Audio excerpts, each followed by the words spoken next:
পথে জেরবার পূর্ব মেদিনীপুরের কাথির কুসুমপুকুর গ্রাম।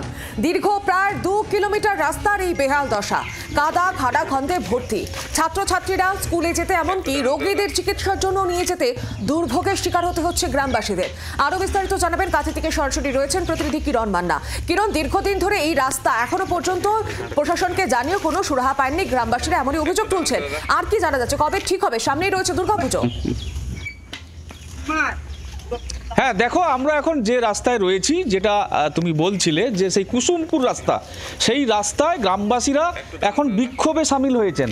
এই দেখাতে চাইবো তারা একটি গাছে বিরক্ত হয়ে ক্ষোভ প্রকাশ করে আমাদের পাড়া রাস্তায় ধান গাছের চারা এরকম স্লোগান দিয়ে এখানে ফেস্টুন টাঙিয়ে সামনে তারা সেই প্রতীকী কর্মসূচিতে সামিল হয়েছেন। আমি রাস্তা দেখাতে দেখাতেও ওনাদের কাছে যাব। তারা ধান চারা রোপণ করছেন, রাস্তায় ধানের চারা রোপণ করছেন, কলা গাছ লাগাচ্ছেন, বিভিন্নভাবে প্রতীকী বিক্ষোভ দেখাচ্ছেন। কারণ তারা এই রাস্তা দিয়ে তারা যে প্রত্যেক দিন কয়েক হাজার মানুষ যাতায়াত করেন, সেই রাস্তা এখন অত্যন্ত বেহাল। ছাত্রছাত্রী থেকে নিত্যযাত্রী এবং রোগী নিয়ে যেতে ভীষণ সমস্যা। এই যে তারা সমস্ত সামিল হয়েছেন, রাস্তায় ধানের চারা রোপণ করছেন। এই রাস্তা যত ভেতরের দিকে যাওয়া হবে ততটাই খারাপ অবস্থা হয়ে দাঁড়াবে। তাই তারা এই প্রতীকী তারা বিক্ষোভ দেখাচ্ছেন। কিন্তু পাশেই রয়েছে কুসুমপুর গ্রাম পঞ্চায়েত। সেই গ্রাম পঞ্চায়েতের প্রধান এবং সংশ্লিষ্ট দপ্তরের আধিকারিক, ব্লক প্রশাসন প্রত্যেককে জানিয়ে কোনো কিছু সুরাহা হয়নি। আমরা একটু জেনে নেওয়ার চেষ্টা করব আপনাদের এখানে কি সমস্যা। এটা কাঁথি 3 নম্বর ব্লকের কুসুমপুর গ্রাম পঞ্চায়েত এলাকার কুসুমপুর গ্রাম। এই গ্রাম আজকে পানীয় জলের যেমন সমস্যা রয়েছে, দেখতে পাচ্ছেন পানীয় জলের ভাঙা একটা ট্যাপ। অপরদিকে আপনারা দেখুন যে এইখানকার রাস্তার যা অবস্থা, প্রায় 2 কিলোমিটার রাস্তা আজকে পুরো কাদায় ভর্তি। এক হাঁটু কাদা নিয়ে স্কুলের ছাত্রছাত্রীরা বেশিরভাগ দিন স্কুল যেতে হয়, এমনকি কখনো কখনো স্কুল যাওয়া বন্ধও করে দেয় তারা যখন বৃষ্টি অনবরত চলে।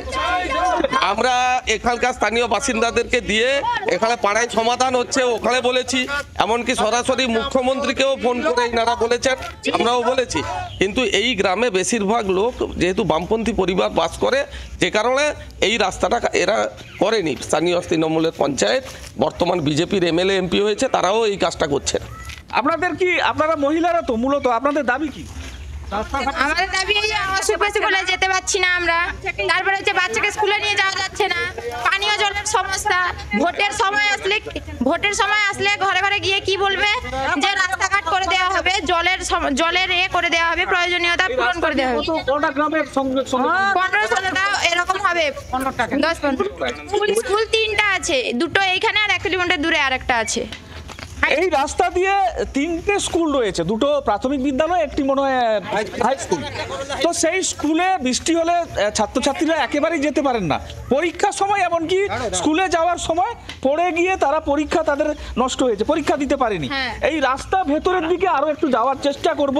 আমি এখানে একটু দেখাতে চাইবো, আমি শান্তনুকে বলবো দেখানোর জন্য। এইখানে যদি লাঠি দিয়ে বৃষ্টি যদি হতো তাহলে আরও ভালোভাবে দেখানো যেত। এইখানে প্রায় 2 থেকে 2.5 ফিট, কোথাও 1 ফিট 1.5 ফিট জল জমে যায়।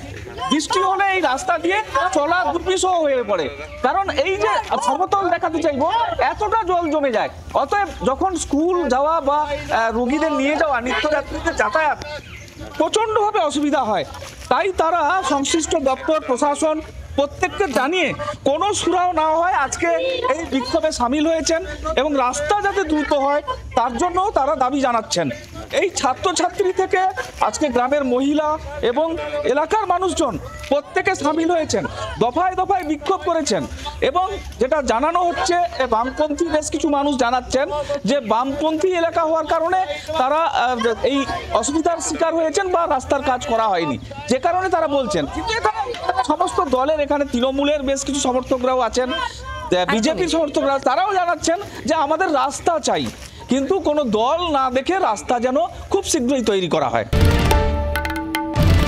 বাংলার আওয়াজ, বাঙালির আবেগ, জি 24 ঘন্টা।